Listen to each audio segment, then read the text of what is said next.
পঞ্চগড়, কুমিল্লা ও লালমনিরহাট সীমান্ত দিয়ে ৪৫ জনকে বাংলাদেশে পুশ ইন করেছে ভারতীয় সীমান্তরক্ষী বাহিনী বিএসএফ। পুশ ইন করা সবাইকে আটক করেছে বিজিবি।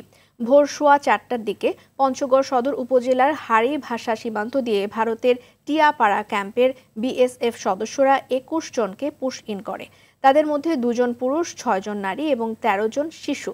পরে তাদেরকে বড় বাড়ি সীমান্তের ভিতরে বাংলাদেশ ভূমি থেকে তাদের আটক করে বিজিবির টহল দল।